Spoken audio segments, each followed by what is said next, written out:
అందరికీ praise the lord. దేవుని యొక్క నామాన్ని బట్టి ముందుగా దేవునికి మరియు సంఘ కాపైనటువంటి అక్కగారికి మరియు నాతో పడినటువంటి ప్రతి విశ్వాసికి యేసుక్రీస్తు నామంలో శుభాలు తెలియజేస్తున్నాను.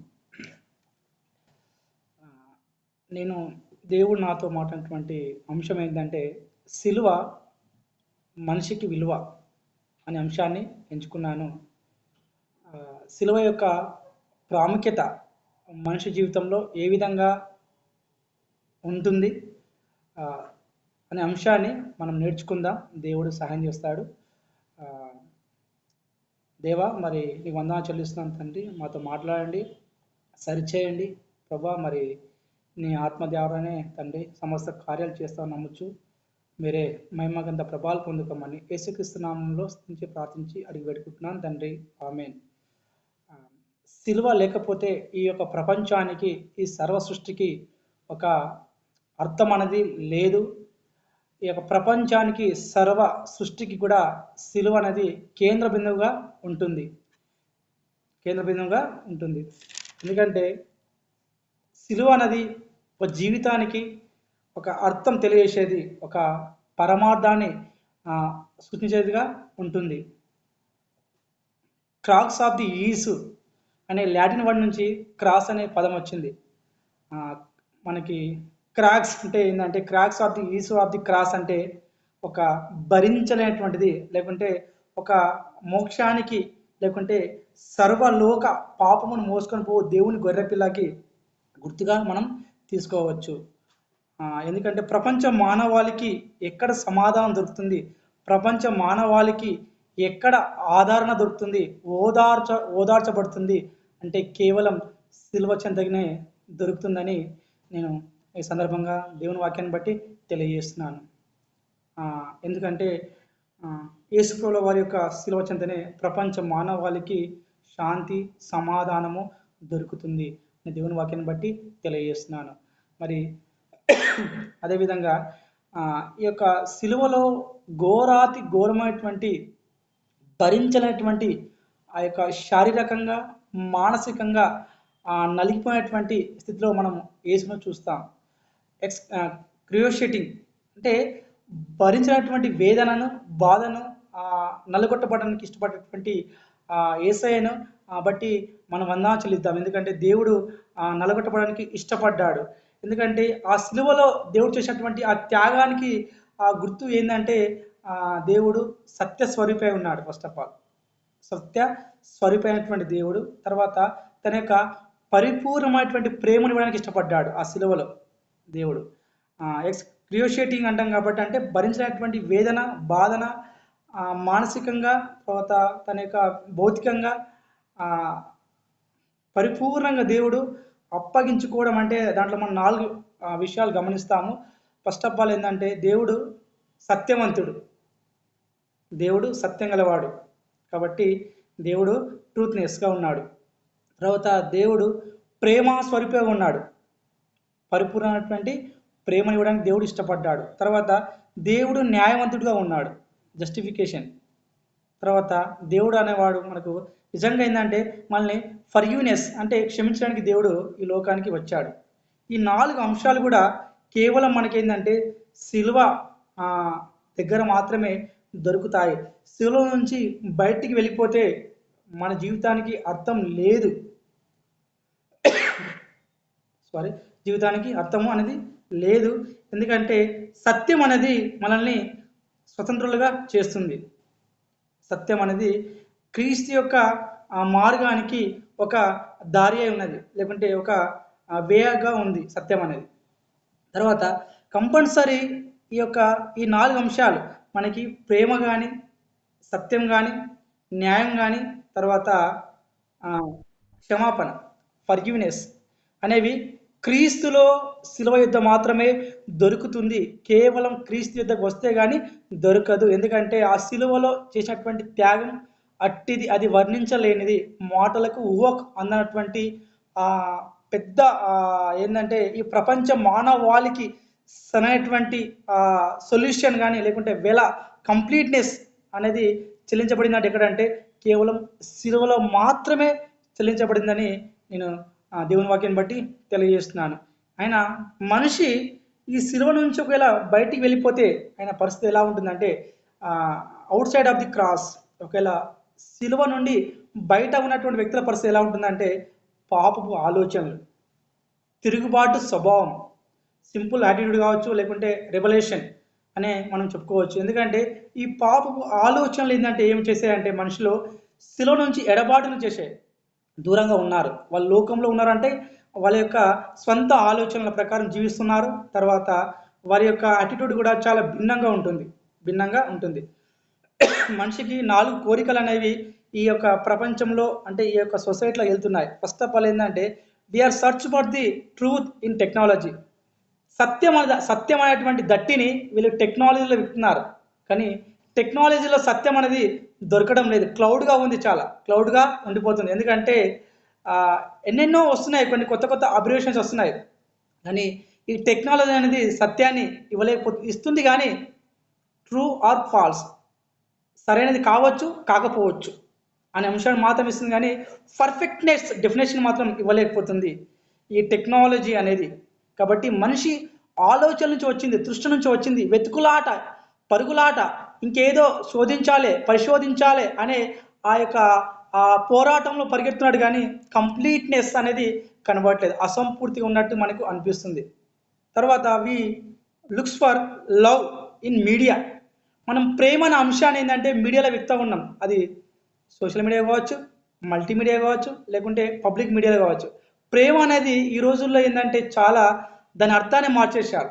ఎందుకంటే ఒక సినిమా హీరో ఉంటే ఇద్దరు హీరోలు పెట్టే పరిస్థితి వచ్చింది. అంటే ఏదైనా ఒక కథ ఆధారంగా రూపొందిస్తూ ఉన్నారు, ఒక యుద్ధంలాగా వర్ణిస్తూ ఉన్నారు. కానీ అది ప్రేమ అనేది కానే కాదు. అది కొంత మట్టుకే టెంపరీ హ్యాపీనెస్, టెంపరీనెస్గా ఉంటుంది ఆ ప్రేమ అనేది. కాబట్టి దాంట్లో కూడా మనిషి వెతుకులాట, లేకుంటే ఏదో సాధించాలన్నటువంటి దాంట్లో వెళ్తున్నారు, కానీ అది కొంత మట్టుకే. కానీ పరిపూర్ణమైనటువంటి ప్రేమను ఎవ్వరు కూడా ఈ లోకంలో ఇవ్వబోరు కూడా. కేవలం క్రీస్తు యొద్ద సిలువ చెంతకు వస్తే కానీ ప్రేమను పొందుకోలేమనేటువంటి విషయాన్ని దేవుడు బయలుపరుస్తూ ఉన్నాడు. అందరిని బట్టి దేవునికి వందనాలు చెల్లిస్తున్నాను. హల్లెలూయా, హల్లెలూయా. ఎందుకంటే దేవుడు ఆ ప్రేమను మనకి ఇవ్వాలని ఆ సిలువలో చేసినటువంటి త్యాగాన్ని గుర్తు చేస్తూ ఉన్నాను. తర్వాత we look for peace in medicines. అంటే మనకు శాంతి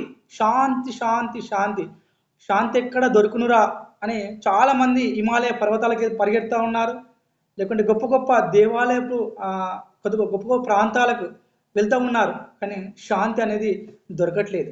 మనిషి శాంతి కరువైపోయింది మనిషికి. ఎందుకంటే ఎంతో కూడు గూడు గుడ్డ ఉండేవాడు సంతోషంగా ఉన్నాడు, పీస్ఫుల్గా ఉన్నాడు. కానీ కోట్లాది కోట్లు ఉన్నప్పటికీ కూడా మనిషిలో నెమ్మది కరువైంది, శాంతి లేదు. పూరి కూర్చున్నటువంటి ఇద్దరు పేరెంట్స్ ఉన్నప్పటికీ కూడా వాళ్ళు వేసుకోనప్పుడు వారికి మనశ్శాంతి చాలా పుష్టికరంగా ఉంది. ఎందుకంటే వాళ్ళ హృదయంలో యేసయ్య ఉన్నాడు. సిలువ యొక్క త్యాగం అనేది వారి హృదయంలో లిఖించబడింది. కాబట్టి వాళ్ళ యొక్క ఆ పూరి కూర్చున్నటువంటి ఆ యొక్క ఫ్యామిలీకి పీస్ ఉంది. కానీ ఆయుర్వేదిక్, హోమియోపతి, స్కానింగ్లు ఎన్నో వచ్చే టెక్నాలజీ, మల్టీ టెక్నాలజీ వచ్చింది, కానీ అది టెంపరీ హ్యాపీనెస్.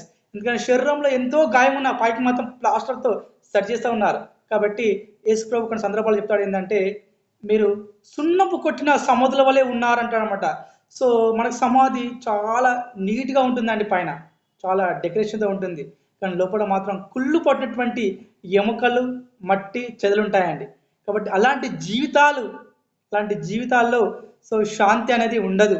కానీ పైన నురుగులు మాత్రమే. కాబట్టి దేవుడు ఆ విషయాన్ని బయలుపరుస్తూ వస్తున్నాడు. తర్వాత we looks for security in science. కాబట్టి సైన్స్ విషయంలో ఏంటంటే, సైన్స్ అనేది భద్రత ఇస్తుంది అనుకుంటున్నాం మనం, కానీ సైన్స్ అనేది కూడా భద్రత ఇవ్వట్లేదు. కొంత మట్టుకే మనం క్రియేట్ చేసినటువంటి నాలెడ్జ్, మనం తయారు చేసినటువంటి నాలెడ్జ్ ఏంటంటే రైటా రాంగా అనేటువంటి విషయాలు కూడా ఉంటుంది. మీరు కొన్ని సందర్భాలు చూసినట్లయితే ఫిజిక్స్ సబ్జెక్ట్ చూసినట్లయితే కొలతలు తీసుకుంటాం కదా, వెర్నియర్ క్యాలిపర్స్ దాదాపుగా సమానము, అప్రాక్సిమేట్లీ దిస్ వాల్యూ, దాదాపుగా సమానము. కానీ ఎగ్జాక్ట్లీ అనేది కాదండి. కాబట్టి సైన్స్ అనేది 100% కరెక్ట్ కాదు, 100% రాంగ్ కాదు. It is approximately, we are observations, అంటే అబ్జర్వ్ చేసుకుంటూ వెళ్ళాల్సిందే, కానీ అది సరైనది కాదు. ఈ యొక్క అంటే ఇక్కడ ఏంటంటే టెక్నాలజీ, అంటే ఇక్కడ truth in technology, love in media, తర్వాత లవ్ ఇన్ మీడియా, తర్వాత మనకి చూసినట్లయితే సెక్యూరిటీ ఇన్ సైన్స్. ఇవన్నీ కూడా మనకి ఏంటంటే తర్వాత ఇవన్నీ కూడా ఈ అంశాలలో మనిషి ఏంటంటే కొట్టుమిట్లాడుతున్నాడు కొట్టుమిట్లాడుతున్నాడు. ఎందుకంటే ట్రూత్ కోసం, లవ్ కోసం, అంటే సత్యం కోసం, ప్రేమ కోసం, తర్వాత భద్రత కోసం, తర్వాత పీస్ పీస్ కోసం ఉన్నాడు. కాబట్టి చాలామంది ఓల్డ్ అంటే మన కోర్ ఫాదర్స్ జగమే మాయ, బ్రతికే మాయ, వేదాలలో సారాంశం ఇంతేనయ్యా ఇంతేనయ్యా, ఏదైతే అదైతుందిలే, ఏ జరుగుతుందిలే, గుడ్డిగా నువ్వు నేను ఈ సృష్టిలో పడలేదు, గుడ్డిగా అనుకోకుండా అన్ఎక్స్పెక్టెడ్గా నేను సంగారెడ్డిలో ఉండలేదు. దేవుని చిత్తం అనాది కాలం చొప్పునే జగత్తు పునాది వేయబడకుంటే మన యేసుక్రీస్తు ప్రభుల వారు పలానా టైంలో ఇక్కడ ఉండాలి అని దేవుడే ఈ యొక్క ఏర్పాటు, దేవుని ప్రణాళిక. కాబట్టి గుడ్డిగా ఏది కూడా రాలేదు అని మనం విశ్వసించాలి దేవుని నమ్ముకుంటున్నటువంటి బిడ్డలుగా. తర్వాత మనం విశ్వసిస్తున్నటువంటి దేవుడు యథార్థవంతుడు, నమ్మకమైన వాడు, సత్య సరుకు వాడు. కాబట్టి ఈ 4 అంశాలు కూడా దేవుడు ఏంటంటే జ్ఞానవంతుడిగా ఉన్నాడు. ఇవన్నీ అంశాల్లో కూడా మనిషి ఏంటంటే కొట్టుమిటాడుతూ కాబట్టి శాంతి మాత్రం లేదు. కాబట్టి go back to the cross. నిజమైనటువంటి ప్రేమ, తర్వాత నిజమైనటువంటి భద్రత, నిజమైనటువంటి ఆ యొక్క పీస్, శాంతి, సమాధానము, ఆ తర్వాత ఇవన్నీ కూడా మనకు దొరకాలంటే కేవలం శిలువ చెంతకే తిరిగి రావాలి. Come back to the cross, all the nation of nations, లేకుంటే ఆల్ ది వరల్డ్ పీపుల్స్. ఎందుకంటే సర్వ సృష్టి కూడా ఏంటంటే శిలువ చెంతకే రావాల్సినటువంటి పరిస్థితి ఏర్పడింది. ప్రపంచంలోని అత్యంత దారుణంగా క్రూషియల్ డెత్గా, లేకుంటే భయంకరమైనటువంటి డెత్గా చెప్పబడాలంటే కేవలం యేసుక్రీస్తు ప్రభుల వారు. అంత ఘోరమైనటువంటి మరణాన్ని దేవునికి ఎందుకు యేసుక్రీస్తు ప్రభుల వారు శిలువలో చనిపోవాల్సినటువంటి అవసరం ఏమొచ్చింది అతనికి? ఎందుకు వచ్చింది అంటే ఈ యొక్క శిలువ మనిషికి విలువనాను కదా. అసలు మనిషి ఏం ఆలోచిస్తున్నాడు, దేవుడు మన గురించి ఏం ఆలోచిస్తున్నాడు, అసలు మనిషి సృష్టించింది ఏంటి, దేవుడు మన కోసం సృష్టించాలనుకుంటుంది ఏంటి, మనిషి అసలు ఏం ఆలోచిస్తున్నాడు, అసలు ఏం ప్రయత్నం చేస్తున్నాడు అసలు అని దేవుడు మన గురించి ముందే ఆలోచించాడు. ఈ రెండుటి ఈ కన్వర్షన్ మధ్య జరుగుతున్నదే శిలువ యొక్క త్యాగం. ఎందుకంటే మనిషి ఆలోచించే విధానం అనేది దేవుడు ముందే ఆలోచించినటువంటి ఆ యొక్క డిఫరెన్స్ అనేది చాలా తేడాగా ఉంటుంది. అదే మనకి శిలువగా మనము చెప్పుకోవచ్చండి. ఎందుకంటే అసలు మనిషి ఏం ప్రయత్నం చేస్తున్నాడు, ఫస్ట్ ఆఫ్ ఆల్ ఆయన ఏం ప్రయత్నంలో పరిగెత్తా ఉన్నాడు 24/7. పీస్ కోసమా, శాంతి సమాధానం కోసమా, ప్రేమ కోసమా, తర్వాత లేకుంటే దాని భద్రత కోసమా, సెక్యూరిటీ అంటే నేను 100 సంవత్సరాలు బతకాలి ఆయన గ్యారంటీ అండ్ వ్యారంటీ అనుకుంటున్నాడా? లేకుంటే పీస్, శాంతి శాంతి శాంతి శాంతి ఎక్కడ దొరుకునురా? ఎక్కడ దొరకదండి. సినిమాలో దొరకదు, నీకు పార్కులో దొరకదు, థియేటర్లు దొరకదు, గలీలు దొరకదు, డీన్ బాజీలలో నీకు శాంతి దొరకదు. ఆ శాంతి టెంపరీనెస్ కొంత మట్టుకే దొరుకుతుంది. వీటన్నిటిని కూడా మనము జయించాలంటే కేవలం యేసుక్రీస్తు ప్రభువు దగ్గరకు రావాలి, అనగా క్రీస్తు యొక్క శిలువ దగ్గరికి రావాలి. ఆ శిలువలో జరిగినటువంటి 2 అంశాలు చెప్పదలుచుకున్నాను నేను. ఒకటి ఏంటంటే శిలువ అంటే యేసు ప్రభువు వారు శిలువ చెంతకి తీసుకురావడం జరిగింది. అప్పుడు అంతా కూడా అమానుషమైంది. సో ద క్రాస్ ఇట్స్ బ్రిటిలిటీ అని చెప్పుకోవచ్చు మనం. అమానుషమైనది అంటే ఏంటంటే ఒక రకమైనటువంటి పరిస్థితి, అంతా నిశ్శబ్దం అయిపోయింది. ఒక రకంగా చెప్పాలంటే అంత సైలెన్స్నెస్గా ఉంది, అమానుషమైంది. ఒక రకమైన వ్యంగ్యంగా చెప్పాలంటే ఏంటంటే యేసు ప్రభువుల వారి శిలువకు అప్పగించినప్పుడు లేదా అప్పగించబడుతున్నప్పుడు జరిగినటువంటి ఏంటంటే అతడు శారీరకంగా, మానసికంగా, ఫిజికల్గా, సంబంధ బాంధవ్యాల పరంగా అందరి చేత కూడా ఏంటంటే ఒంటరిగా శిలువకి అప్పగింపబడ్డాడండి. అతని యొక్క శిలువకు అప్పగింపినప్పుడు ఏంటంటే 2 దొంగలను కూడా శిలువకు వేలాడదీశారు. ఇద్దరు కూడా బండిపోటు దొంగలండి. వాళ్ళు నిజంగా నేరం చేసినటువంటి వాళ్ళు, రుజువు చేసిన వాళ్ళు అతనితో పాటు కూడా ఉంచడం జరిగింది నిజంగా. కానీ వాళ్ళు అంటున్నటువంటి మాటలు ఏంటంటే, దయచేసి లూకాసు వార్త 23వ అధ్యాయము 32 నుంచి 38 వరకు వచనాలు చూస్తే మనకి వాళ్ళు ఏమంటున్నారంటే, నువ్వు కూడా మాతో పాటు దొంగతనం చేసావు కదా, నువ్వు నిజంగా దేవుడు అయితే నిన్ను నువ్వు రక్షించుకొని మమ్మల్ని రక్షించవచ్చు కదా అని ఏలన చేశారు, అపసహించారు. కానీ యేసుప్రభుల వారు సైలెంట్గా ఉన్నాడు, అమానుషంగా అంటే చూస్తూ ఉన్నాడు అంతే. తర్వాత అక్కడ ఉన్నటువంటి శాస్త్రులు, పరిచయులు, యూద ప్రజలు అందరూ కూడా సైనికులు, నువ్వు యూదులకు రాజు కదా, కింగ్ ఆఫ్ ది జ్యూస్ కదా, సో నువ్వు శిలో నుంచి దిగి నువ్వు రక్షించుకొని వీళ్ళందరూ రక్షించు అని సైనికులు అంటూ ఉన్నారు.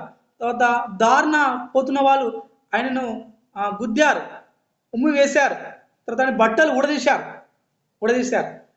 ఆయనకు శక్తి లేకనా, బలం లేకనా, బలీనుడైనా కాదు. అక్కడ ఏంటంటే దేవుడు ఆ తండ్రి అయినటువంటి దేవునితో ఉన్నటువంటి ఆత్మీయ సంబంధం కోసం, తర్వాత దేవుడు ఇక్కడ 100% అంటే 100% మానవుడిగా ఉన్నాడు, 100% దేవుడిగా ఉన్నాడు. కాబట్టి యాజ్ ఏ ఉమెన్ బీయింగ్గా తన యొక్క ఫిజికల్గా తను గాయపరచుకోవడానికి ఇష్టపడ్డాడు. ఎందుకంటే లేఖనంలో నెరవేరినట్లుగా తను ఇష్టపడ్డాడు. కాబట్టి ఆ యొక్క శిలువ చెంతకు తేవడానికి ఇష్టపడ్డాడని మనం చదువుకుంటాం. ఇక్కడ చూసినట్లయితే ఆ భయంకరమైనటువంటి సిచ్యువేషన్లో కూడా దేవుడు ఏంటంటే అమానుషంగా, అంటే అంతా కూడా కంప్లీట్గా సైలెంట్గా ఉంది. ఆ టైంలో దేవుడు ఏం చేశాడంటే ప్రార్థన చేశాడు దేవునికి, తండ్రి అయిన దేవునికి ప్రార్థన చేశాడు. ఎలా?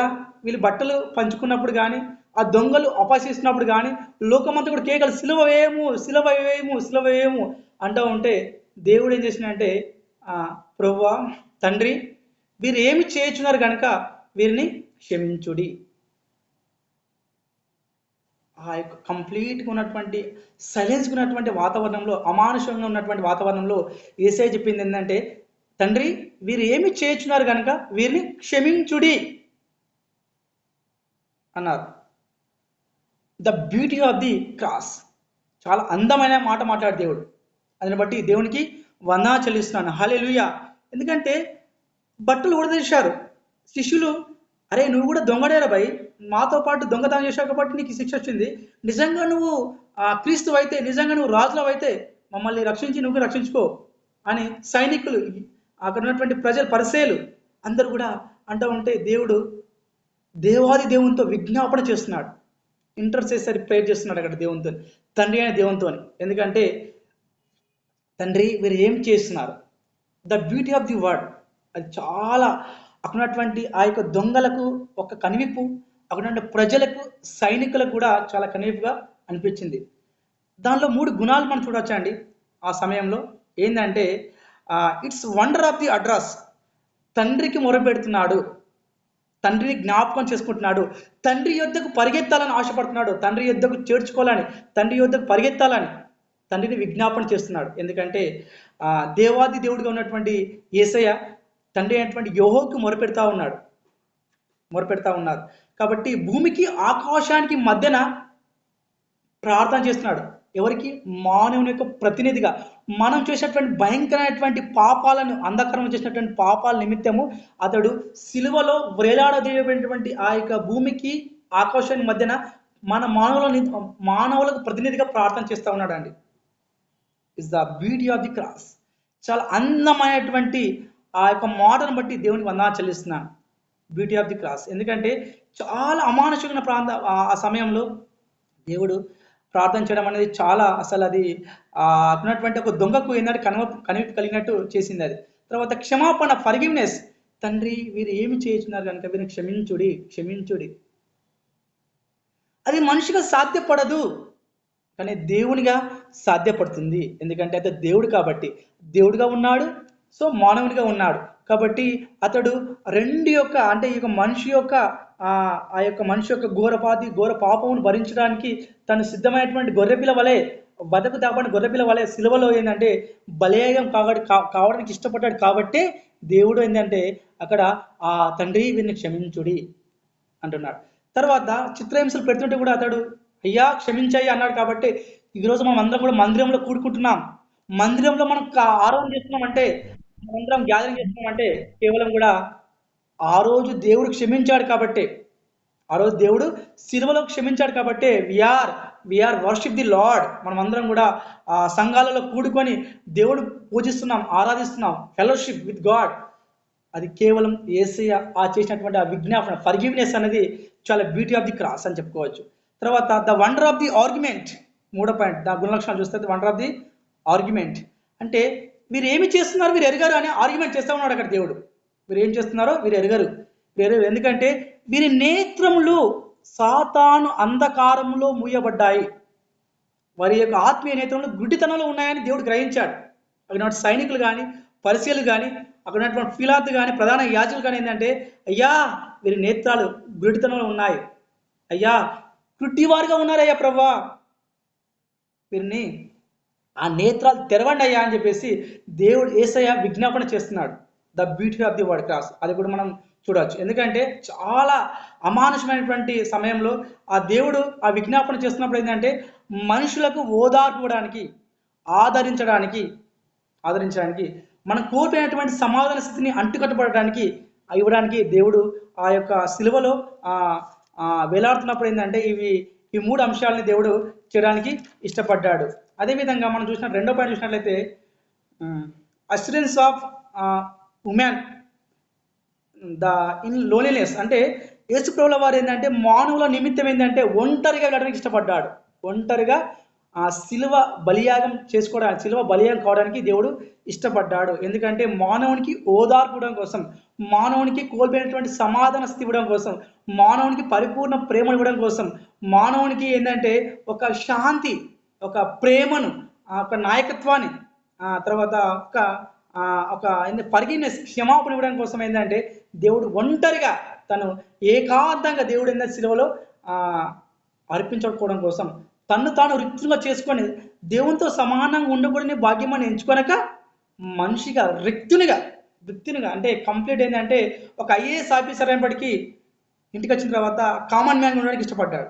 కాబట్టి యేసయ్య ఏంటంటే సర్వ అధికారి, సర్వభౌమ అధికారి, సర్వ సృష్టికర్త, ఆశ్చర్యకారుడు, ఆలోచనకర్త, అద్భుతాలు చేయి దేవుడు అయినప్పటికీ దేవుడు ఇక్కడ ఏంటంటే ఆ మనిషి యొక్క చిత్తాన్ని లేకుంటే మనిషిని పరలోక రాజ్యానికి మోక్షానికి వెళ్ళడానికి కోసం ఏంటంటే దేవుడు ఏం చేశాడంటే తను బలియాగం కావడానికి ఇష్టపడ్డాడు. కాబట్టి ఆ రోడ్ల మీద వెళ్తున్నటువంటి సైనికులు కానీ రాజులు కానీ అక్కడటువంటి సైనికులు కూడా నువ్వు క్రీస్తు అయితే మమ్మల్ని రక్షించు, లేకుంటే నువ్వు రాజు అయితే మమ్మల్ని యూదులు రాజు కదా నువ్వు నిన్ను రక్షించుకొని మమ్మల్ని రక్షించని ఏలన అపహేళన నిందలు అవమానాలు చేశారు, ఉమ్మివేశారు, గుద్దారు, పిడిగుతులు గుద్దారు.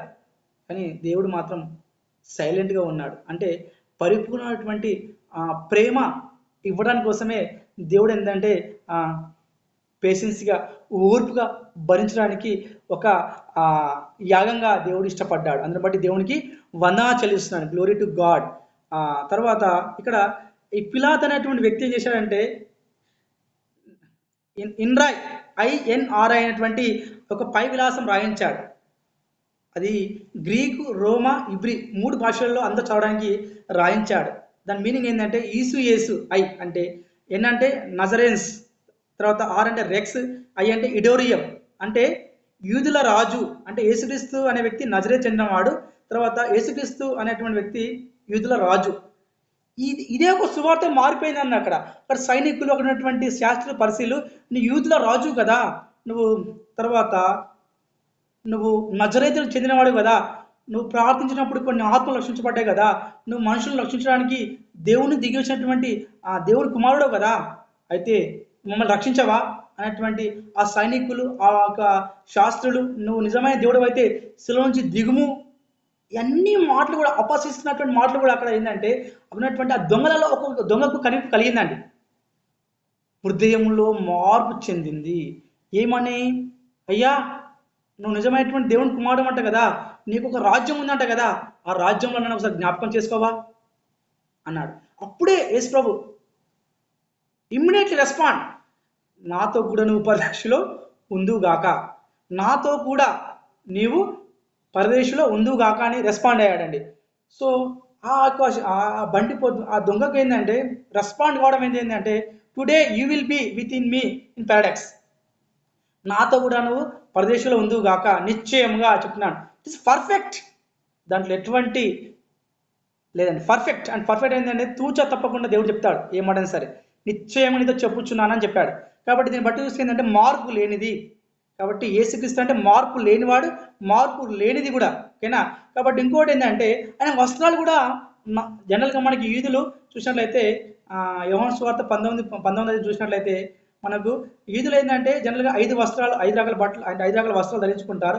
ఒకటి తలపాకు కానీ, బెల్ట్ కానీ, తర్వాత చెప్పులు, తర్వాత వస్త్రము, తర్వాత ఇంకోటి ఏంటంటే ఒకే ఒక పొగుతో వేసినటువంటి వస్త్రం ఉంటుందండి. ఆ వస్త్రాన్ని ఏంటంటే యేసుప్రభుల వారు పరిచర్యలోకి వచ్చినప్పుడు ఏంటంటే తల్లి ఇచ్చినటువంటి వస్త్రం అది. యూనిక్ అంటాం దాన్ని, యూనిక్, లేకుంటే ఫన్ ఫ్యాబ్రిక్ అంటాం. ఆ వస్త్రాన్ని కూడా ఏంటంటే నలుగురు శిష్యులు కూడా ఏం చేశారంటే సైనికులు చీట్లు వేసి పంచుకుంటున్నారు. అప్పుడు ఏంటంటే తల్లి దుఃఖించబడింది. యేసుప్రభు కూడా దుఃఖిస్తున్నప్పుడు ఏంటంటే అమ్మ నా కోసం నువ్వు ఏడవద్దు, యోహాను నువ్వు అమ్మని చేర్చుకో అంటే అక్కడ రెస్పాన్సిబిలిటీ, అక్కడ సంబంధ బాంధవాలు ఏర్పరుస్తున్నారు దేవుడు. అక్కడ రెస్పాన్సిబిలిటీ సిలువపై ఉన్నప్పటికీ ఆ యొక్క కంప్లీట్గా రక్తం దారపోసాడు, తర్వాత చెమట కాల్చబడింది, తర్వాత కంప్లీట్ శరీరం నలుగుటపడింది, కంప్లీట్ నా వల్ల కాదు అంటే దేవుడు చెప్పాడు. కానీ కంప్లీట్గా అప్పగించబడ్డప్పుడు కూడా తన యొక్క రెస్పాన్సిబిలిటీ సొసైటీ పరంగా, సామాజికంగా యోహానికి తన తల్లిని అప్పచెప్తున్నాడు. Responsibility, the beauty of the cross, ఇది నేను చెప్పచ్చు. ఎందుకంటే రెస్పాన్సిబిలిటీ కలిగినటువంటి వ్యక్తి మన యేసయ్య. అందుని బట్టి దేవునికి వందనాలు చెల్లిస్తున్నాను. The glory to God. ఎందుకంటే ఆ యొక్క ఆదరణ అంటే దొంగోడికి ఆదరణ వచ్చిందండి. కానీ మనం ఆ ఆదరణ పొందుకోవాలంటే మనం చేసినటువంటి ఆ భయంకరమైనటువంటి పాపాన్ని దేవుడు ఆ సిలువలో కంప్లీట్ చేశాడు. ఎలా చేశాడు కంప్లీట్ చేశాడంటే దాదాపు గురువారం సాయంత్రం, మన భాష గురువారం సాయంత్రం దేవుడు యేసుప్రభుల వారు పట్టబడ్డారు.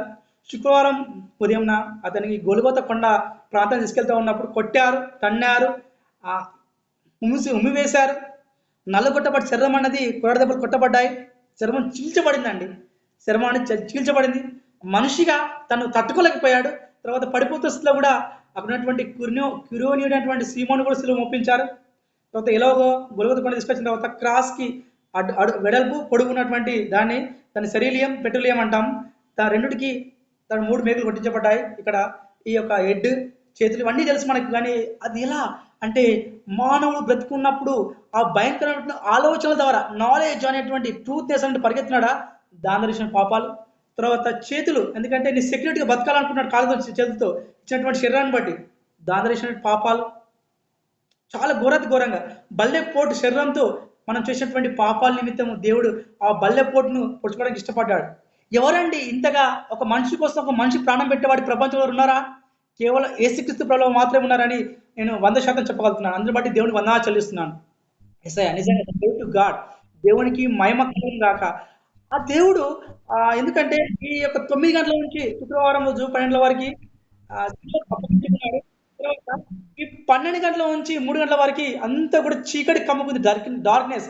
అప్పుడు ఏమనంటే దేవుడు, దేవా దేవా నా చెయ్యి ఎందుకు విడిచావు అని దేవుడు యేసుప్రభుల వారు అన్నారు. అక్కడ చాలా మంది ముస్లిమ్స్ కానీ ఇంకా అదర్ బ్యాక్గ్రౌండ్ వాళ్ళు ఇక్కడ ఇంతకుముందు తండ్రి అన్నాడు, ఇప్పుడు మాత్రం దేవా దేవా అంటున్నాడు అని చెప్పి ఆర్గ్యుమెంట్ చేస్తారు. అక్కడ ఏంటంటే దేవుడు ఏంటంటే స్పిరిచువల్గా తండ్రి అని దేవునితో సంబంధ బాంధవ్యాన్ని కోల్పోయాడు ఈ యొక్క 12 గంటల నుంచి 3 గంటల వరకు. తర్వాత మనుషులతో ఉన్నటువంటి సంబంధ బాంధవాలు కోల్పోయాడు. భౌతికంగా మొత్తం నల్లగొట్టుకున్నాడు. కంప్లీట్ అంటే మనకి డిహైడ్రేట్ అనగా కంప్లీట్ అలా అయిపోయిన పరిస్థితి. అలాంటి స్థితిలో ఏంటంటే దేవా దేవా నన్నెందుకు చేయి విడిచావా అనేటువంటి దేవుడు ఏంటంటే ఏం చెప్పాలి అర్థం కాని పరిస్థితులు ఏంటంటే ఈ 12 నుంచి 3 PM అప్పుడు కంప్లీట్ అంధకార శక్తుల సమూహంతో దేవుడు పోరాడుతున్నాడు. కాబట్టి ఆ సమయంలో సో ఈ does the fellowship is not అంటే ఇక్కడ ఏంటంటే the loss of fellowship but not relationship. సంబంధ బాంధవాన్ని తండ్రి అయిన దేవునితో ట్రినిటీతో ఉంది, కానీ సావాసం అనేది ఎడబాటు వచ్చింది. సావాసంలో ఎడబాటు వచ్చింది. కాబట్టి మనం సావాసంలో లేకపోతే మనం క్రైస్తవ జీవితంలో ఎదగలేము. ఎందుకంటే తండ్రి యేసుప్రభుల వారే సిలువలో కొంత ఎడబాటు వచ్చింది, గ్యాప్ వచ్చింది. ఆ గ్యాప్లో దేవుడు ఏంటంటే అంధకార శక్తి సమూహాలతో పోరాడాడు. కాబట్టి దేవుడు ఉపవాసం ఉన్నప్పుడు కూడా సాతానుతో పోరాడాడు. నువ్వు నిజమైన దేవుడు అయితే ఆ బండ నుంచి దిగు, ఈ రొట్టెని చేసుకొని తిను అన్నాడు.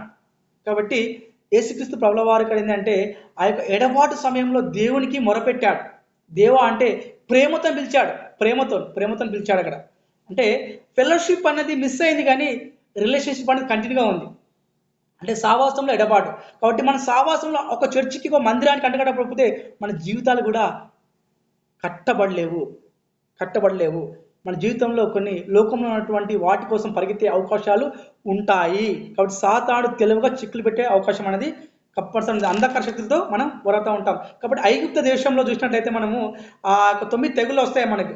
9 తెగులు వస్తాయి కాబట్టి ఆ 9 తెగులలో ఏంటంటే ఒక తెగ ఏంటంటే 3 రోజులు అనేది ఏంటంటే అంధకారంలో ఉంటుంది 3 గంటలు. ఎందుకంటే ఆ యొక్క ఆ మరణదూత వచ్చేసి ఏంటంటే ఏ ఏ గడపకైతే అది రక్తం పుట్టుండదో దానికి వదిలిపెట్టి వెళ్ళిపోతూ ఉంటుంది అన్నమాట. మిగతా వాటికి చంపేసుకుంటూ పోతూ ఉంటుంది.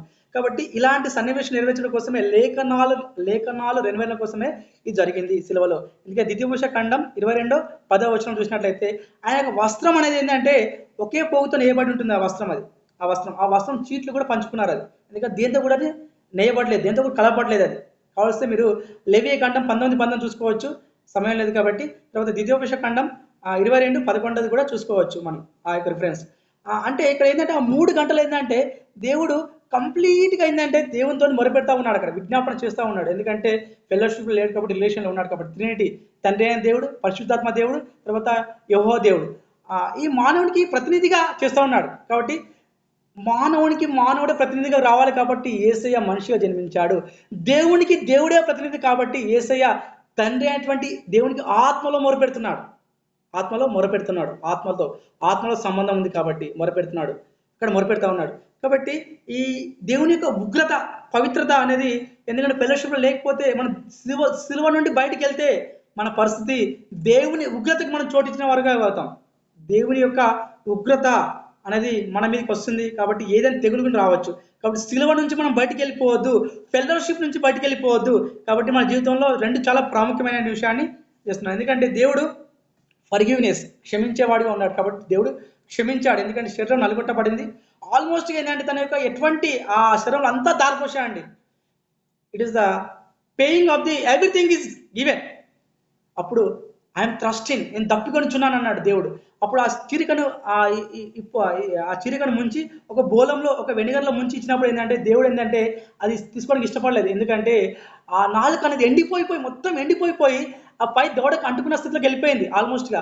అప్పుడు ఆ యొక్క సైనికులు ఇచ్చినటువంటి ఆ చిరికను దేవుడు తీసుకోలేదు. ఎందుకంటే టెంపరీ సొల్యూషన్ దేవుడు ఒప్పుకోలేదు. ఎందుకంటే మనుషులు ఇచ్చే మెడిసిన్స్ దేవుడు వాడలేదు. ఎందుకంటే అది అనస్థితికి దారితీస్తుంది, ఇంకా రోగం అనుభవించాలి, ఇంకా పెయిన్ అనుభవించాలని వాళ్ళు చేసినటువంటి ప్రయత్నాన్ని దేవుడు తీసివేశాడు. కాబట్టి దేవుడు ఏంటంటే సంపూర్ణమైనటువంటి సొల్యూషన్ ఇవ్వడం కోసమే ఆ త్యాగాన్ని, ఆ వేదను, ఆ బాధను, ఆ భయంకరమైనటువంటి దుఃఖాన్ని దేవుడు శిలువలో అనుభవించాడండి. అందరిని బట్టి దేవుని వందనాలు చెల్లిస్తున్నాను. ఎందుకంటే ఆ దేవుడు టెంపరీ హ్యాపీనెస్ ఇవ్వడానికి రాలేదు, కంప్లీట్ హ్యాపీనెస్, పరిపూర్ణమైనటువంటి సంతోషం ఇవ్వడానికే దేవుడు ఆ శిలువ మీద ఉన్నటువంటి ఆ యొక్క వేదన, ఆ బాధ, ఆ యొక్క పెయిన్ పెయిన్ కూడా దేవుడు భరించడానికి ఇష్టపడ్డాడు. కాబట్టి దేవుడు మనిషిగా ఆ పెయిన్ అనుభవించాడు. ఎంతగా అంటే ఏంటంటే ఆ భరించలేనిది ఇన్ఫినిటీ, చెప్పాలంటే ఇన్ఫినిటీ. నా వల్ల కాదా బాబు, ఇక నా వల్ల చచ్చిపోతాను కానీ చేయలేను అన్నట్టు స్థితిలో ఉన్నప్పుడు కూడా దేవుడు ఏంటంటే ఫర్గివ్నెస్, క్షమించడానికి ఇష్టపడ్డాడు. ఆ యొక్క పరిపూర్ణమైనటువంటి ప్రేమను మనకి ఇవ్వాలని. అండ్ కాబట్టి ఇట్ ఇస్ ఫినిష్డ్. తండ్రి, నా ఆత్మను నీకు అప్పచెప్తున్నాను, నా ఆత్మని ఏదో చేర్చుకో ప్రభు అన్నాడు దేవుడు. అప్పగించుకున్నాడు. లామా సబాకాన్ అంటే దేవాదేవుని అన్నింటికి విడిచావు. కాబట్టి ఇవన్నీ మనం చూసినట్లయితే ఏంటంటే ఆ దేవుడు కంప్లీట్గా అప్పగించుకున్నాడు, సరెండర్డ్. అంటే ప్రతిది వెల చెల్లించబడ్డది. కాబట్టి ఆ స్పిరిచువల్ అంటే భౌతికంగా మనుషుల యొక్క వేదన అనుభవించాడు, నరకం అనుభవించాడు దేవుడు ఆ లోకంలోనే. తండ్రితో ఉన్నటువంటి ఆ యొక్క స్పిరిచువాలిటీని, ఆత్మీయతను కంటిన్యూస్ కొనసాగించాడు. తర్వాత తను ఏకంగా ఒంటరిగా బలి కావడానికి చేశాడు. ఒకవేళ యేసుప్రభు సిలువలో ఆ త్యాగం చేయకపోతే అసలు ఆ బలియాగం అనేది వృధా అవుతుందండి. ఆ బలి వృధా అయిపోతుంది. కానీ ఆ బలి వృధా కావదనే దేవుడు ఏంటంటే కంప్లీట్నెస్, ఫుల్ఫిల్నెస్, పరిపూర్ణ స్థితి, పరిపూర్ణ ప్రేమ అనేది ఇవ్వడానికి ఇష్టపడ్డాడు. కాబట్టి ఒక అగస్టిన్ అనే వ్యక్తి ఏం చెప్పాడంటే, అగస్టిన్ అనే వ్యక్తి ఏంటంటే, అమెరికాలో ఉన్నటువంటి వ్యక్తి ఏం చెప్పాడంటే, ఒక బాబు సముద్రం దగ్గర గుంత తవ్వి దాంట్లో నీళ్ళు పోస్తూ ఉన్నాడు. ఆ అగస్టిన్ అనే వ్యక్తి ఏంటంటే అబ్జర్వ్ చేసి, అయ్యా బాబు ఏం చేస్తున్నావు బాబు అంటే, సముద్రంలో ఉన్నటువంటి నీరును మొత్తం ఈ గుంతలు నింపాలనుకుంటున్నాడు అనమాట. అప్పుడు అగస్టిన్ అనేది ఆలోచిస్తున్నటువంటి ఆ క్వశ్చన్కి సమాధానం దొరికింది. అంటే యేసుక్రీస్తు అనే వాళ్ళు సముద్రాలు, మహాసముద్రాలు, సర్వభౌమ అధికారి, అన్ని సముద్రాలు కలిపినా కూడా యేసుక్రీస్తును మనము పరిపూర్ణంగా నింపలేము. అంటే సముద్రంలో ఉన్నటువంటి నీరు ఆ బాబు గుంతలో పోస్తుంటే అతను నవ్వొచ్చింది అగస్టిన్కి. అంటే మనం కూడా ఆ సిలువను అర్థం చేసుకున్నామంటే అది బ్రెయిన్ చిన్నదండి గుంత, చిన్న గుంతలో ఆ యొక్క యేసయ్య యొక్క ప్రేమ పడుతుందండి? పట్టలేదండి. అది పట్టలేదండి. ఎందుకంటే ఆయన దేవుడు, ఆయన అగాధం, ఆయన infinity. We are finite small element, like ఎలక్ట్రాన్లే కాదు, ఒక చిన్న డ్రాప్ అని, చిన్న డ్రాప్. ఆ డ్రాప్లో ఒక హెవీ బబుల్ని మనం వేయాలనుకోవడం పొరపాటు. కాబట్టి మనము ఒక స్టెప్ బై స్టెప్ ఆయన యొక్క ప్రేమను, ఆయన యొక్క త్యాగాన్ని, ఆయన యొక్క న్యాయాన్ని, ఆయన యొక్క ఆ ఫర్గినెస్, క్షమాపణ మనం అర్థం చేసుకోవడానికి ప్రయత్నం చేయాలి. ఎందుకంటే ఈ ప్రయత్నం చేయకపోతే మనము ఏం అర్థం చేసుకోలేదండి. ఎందుకంటే దేవుడు ఏంటంటే రెండు, అంటే the wrath of God versus lovely of God. అంటే ఇక్కడ రెండు రకాలుగా మనం అర్థం చేసుకోవచ్చు. దేవుడు ఏంటంటే ఆ భయంకరమైనటువంటి వేదన అనుభవించడానికి ఇష్టపడ్డాడు, కానీ దేవుని యొక్క తండ్రి అయిన దేవుని ప్రేమను బట్టి క్షమించడానికి ఇష్టపడ్డాడు. The beauty of the cross. కాబట్టి ఆ సిలువలో అందమైనటువంటి సన్నివేశం ఏంటంటే యేసుప్రభుల వారు రెస్పాన్సిబిలిటీ జ్ఞాపకం చేస్తున్నాడు, ఫర్గివ్నెస్ క్షమాపణ జ్ఞాపకం చేస్తున్నాడు, తర్వాత జస్టిఫికేషన్ న్యాయవంతుడిగా ఉన్నాడు దేవుడు, తర్వాత ఫెలోషిప్ విత్ గాడ్. సో సహవాసంలో ఎడబాటు వస్తే పరిస్థితి ఏమైపోతుందనే విషయాన్ని దేవుడు జ్ఞాపకం చేస్తూ ఉన్నాడు. తర్వాత లవ్, ప్రేమ, అంటే ప్రేమ అనేది ఏంటంటే గొప్పది అనే విషయాన్ని దేవుడు జ్ఞాపకం చేస్తూ ఉన్నాడు. తర్వాత దేవుడు ఏంటంటే తను రిక్తుడిగా ఎంచుకున్నాడు, అంటే సమాధానం ఇవ్వడానికి. మనం కోల్పోయినటువంటి సమాధానం, సంతృప్తి, సాటిస్ఫాక్షన్. నాకు ఎప్పుడు సమాధానం లేదు భయ్, సంతృప్తి లేదురా భయ్ అంటాం మనం. ప్రేమ, భద్రత, సెక్యూరిటీ, జీవితానికి ఒక అర్థం, మీనింగ్ ఆఫ్ ది లైఫ్ అనేది ఇవన్నీ అంశాలను దేవుడు ఏమని ఇవ్వడానికి సిలువ చెంతకే రావాలి. సిలువ చెంతకు రాకపోతే నీ జీవితానికి అర్థం లేదు. నువ్వు ఒక అంధకార శక్తులతో పోరాడుతున్నావు, ఒక గుడ్డివాణి వల్ల లోకంలో మసులుకుంటున్నావు అనే విషయాన్ని మర్చిపోతున్నావు. సహోదరి సహోదరుడా, దేవుని ప్రియమైనటువంటి విశ్వాసుడా, ఎందుకంటే దేవుడు తెలియజేస్తున్నాడు, ఒక అంధకారంలో, ఒక కళ్ళ గుడ్డితనంతో నువ్వు సొసైటీలో జ్ఞానం కోసమో, డబ్బు కోసమో, పరపతి కోసమో, తర్వాత నీకున్నటువంటి ఆ మేధా సంపద కోసమో, సైన్స్ కోసమో పరిగెడుతున్నావా? ఒక్కసారి సిలువని జ్ఞాపకం చేసుకో. ఒక్కసారి come back to the cross. ఒక్కసారి బ్యాక్ వస్తే, ఆ యేసు దగ్గరికి వస్తే నీకు సమాధానం ఉంటుంది, ఫర్గివ్నెస్ ఉంటుంది, క్షమాపణ ఉంటుంది, తర్వాత సంతృప్తి ఉంటుంది, సాటిస్ఫాక్షన్ ఉంటుంది. నీ లోన్లీనెస్ తీసివేస్తాడు దేవుడు. తర్వాత దేవుడు ఏంటంటే ఫర్గివ్నెస్, క్షమాపణ ఇస్తాడు. ఫెలోషిప్ విత్ గాడ్, సావాసం ఇస్తాడు. తర్వాత ప్రేయర్, విజ్ఞాపన చేస్తున్నాడు దేవుడు, విజ్ఞాపన చేస్తున్నాడు, ప్రేయర్ చేస్తున్నాడు దేవుడు, ప్రేయర్ చేస్తున్నాడు. తర్వాత సాక్ష్యం, witness of the Jesus Christ, యేసుక్రీస్తు యొక్క సాక్ష్యం చూస్తున్నాం మనం.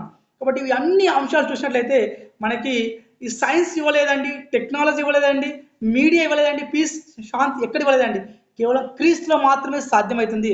కాబట్టి క్రీస్తు నమ్ముకున్నటువంటి నీవు నేను నమ్మనటువంటి ప్రతి ఒక్కరికి ప్రతినిధులుగా ఉన్నాము, అకౌంటబిలిటీగా ఉన్నాం. మనం అకౌంటబిలిటీ ఉన్నాం. తెలుసుకున్నటువంటి సత్యాన్ని నీవు నేను యేసుక్రీస్తుకి ట్రాన్స్పరెంట్గా ఉన్నాము, ప్రచారకర్తలుగా ఉన్నాము, పత్రికలుగా ఉన్నాము. కాబట్టి నా జీవితాలు అనేవి క్రీస్తు యొక్క సిలువలో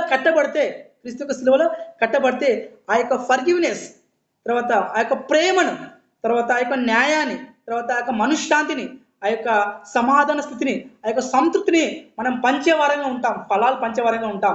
కాబట్టి నీవు నేను యేసుక్రీస్తు యొక్క సిలువలో ఒక పార్ట్గా, ఒక భాగంగా, లేకుంటే ఒక సాక్షిగా మనం వాడబడాలని నేను ఆశపడుతున్నాం. ఎందుకంటే దేవుని యొక్క ప్రతినిధులుగా మనం ఉండడానికి ఇష్టపడాలి. ఎందుకంటే మన నిమిత్తం దేవుడే ప్రతినిధిగా ఉన్నప్పుడు మనం ఎందుకు దేవుని ప్రతినిధులు ఉండకూడదు? దేవుడు అందుకే మీరు సర్వలోకానికి వెళ్ళి సర్వ సృష్టికి సువార్త ప్రకటించుడి. సువార్త ఏంటంటే యేసుక్రీస్తు వాళ్ళు నిజమైనటువంటి రక్షకుడు, ఆయన యూదుల రాజు, king of the king in the Israels కాదు. ఇక్కడ ఏంటంటే దేవుడు సృష్టికర్త అయినట్టు దేవుడు యొక్క రాజ్యం విస్తరణ కోసం మనం ఏంటంటే ఒక పనికొచ్చే పాత్రలుగా వాడబడాలి. కాబట్టి సిలువలో నలిగిపోతున్నటువంటి సిలువలో ఏంటంటే వేదన, బాధ, దుఃఖము, ఆ యొక్క ప్రేమ, ఆ యొక్క పరిపూర్ణత ఏంటంటే యేసుప్రభుల వారు నలిగిపోతుంటే, రక్తం చిందించబడుతుంటే ఆ దేవుడు ఏంటంటే కంప్లీట్గా ఏంటంటే అయ్యా దేవా తండ్రి, ఎందుకంటే ఏ పేరెంట్స్ అయినా పిల్లలు బాధపడుతూ ఉంటే తట్టుకోలేరు. ఎందుకంటే తల్లిదండ్రులు ఫస్ట్ విలవిల ఏడుస్తూ ఉంటారు, ఎందుకంటే ఆ దుఃఖం ఆపుకోలేరు, కంట్రోల్ కాలేదు. ఎందుకంటే తండ్రి అయిన దేవుడు కూడా ఎంతో దుఃఖించాడు. అయినా ఆ మార్గం గుండా వెళ్ళాలని యొక్క దేవుని చిత్తం. ఆయన శరీరమే మనకు ఆహారం, ఆయన యొక్క రక్తమే మనకి పానీయమై ఉన్నది, కొత్త నిబంధనగా ఉన్నది. కాబట్టి మన తల్లిదండ్రులుగా మనకు ఎంతో ప్రేమించారు, మన పిల్లలు ఎంతో ప్రేమిస్తున్నాం విలవిల్లాడుతూ ఉంటే.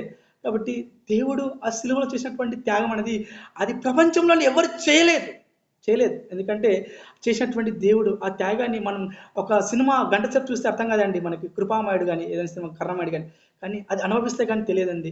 ఆ శరీరంలో ఆ పోట్లు, ఆ రక్త పోట్లు, ఆ యొక్క దెబ్బలండి, ఆ యొక్క ఆ మూలలు కుట్టడం ఏందండి అసలు అది ఎంత ఏందండి అసలు అది వర్ణించలేమండి మాటల్లో, అది చేతుల్లో చెప్పలేమండి. అది హృదయంలో క్రాస్ను పెట్టుకుంటే కానీ ఆ యొక్క బాధను, లేకుంటే హృదయంలో యేసుక్రీస్తుని చేర్చుకుంటే కానీ ఆ బాధకి మనకి సొల్యూషన్ ఇవ్వలేమండి. ఎందుకంటే the cross the cross invert of your heart, the time complete forgiveness, complete peace, complete love అనేది నింపబడుతుంది. అప్పుడు మాత్రమే దీనికి సమాధానం అండి.